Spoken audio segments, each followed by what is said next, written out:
Então teve que dar um corte aí, minha câmera parou de gravar, não entendi muito bem porquê. Mas, enfim, eu nem lembro mais onde eu tava, mas eu acho que eu tava falando na hora que o ímã é quebrado, né?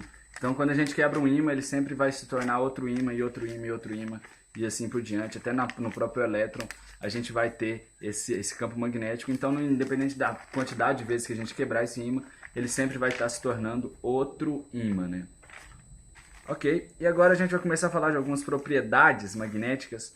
A gente vai começar falando aí das linhas de força magnética.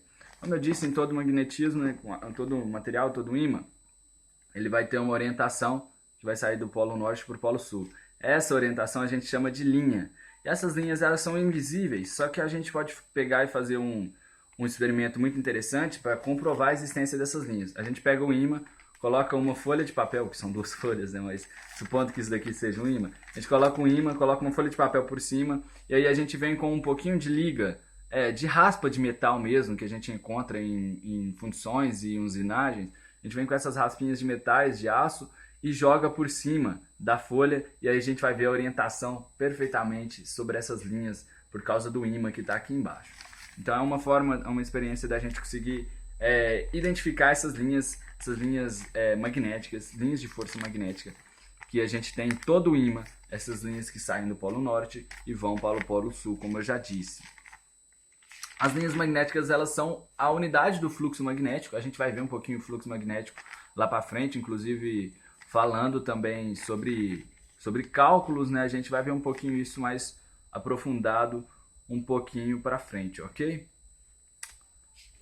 Aqui eu já disse as coisas principais. E vamos lá, vamos falar agora de mais uma característica. Linhas de força magnéticas. E agora a próxima característica vai ser o quê? O campo magnético. O que é o campo magnético? Basicamente, isso resumindo bastante, o campo magnético ele é o espaço que essa linha vai ocupar. Então, dependendo da quantidade de linhas que eu tiver, é o espaço que essa linha ocupa aqui, ó, supondo que seja assim. Então, esse daqui vai ser o meu campo magnético. O espaço é onde as linhas de força magnética ocupam, ok?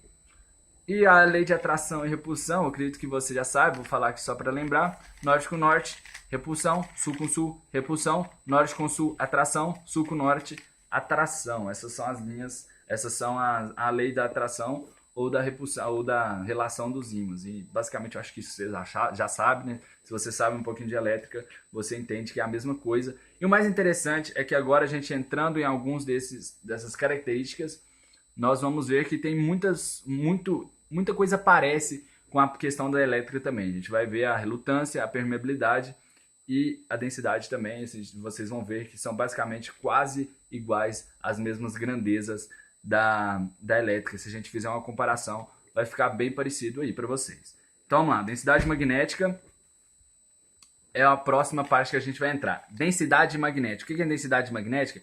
É como se fosse a força magnética, ou seja, é o número de linhas que eu tenho em um ímã. O nosso número de linhas de força magnética, ou então a nossa própria força produzida por um ímã, dependendo da nossa unidade da superfície, né? Basicamente agora a gente vai entrar com algumas medidas. Então a unidade de medida para a gente calcular a nossa densidade, ela é ou em Gauss ou em Tesla. A gente tem que entender que um Tesla ele é igual a 10.000 Gauss. Então fica com isso na cabeça, para a gente medir a densidade, ou é Tesla, ou é Gauss. Gauss mesmo, não é graus, é Gauss. Então, para a gente conseguir medir isso, para entender que um Tesla ele é igual a 10.000 Gauss, ok? E a unidade de medida do Gauss, ele é a linha dividido por centímetro quadrado. Muito interessante, porque alguns cálculos a gente vai fazer com metro quadrado, e esse cálculo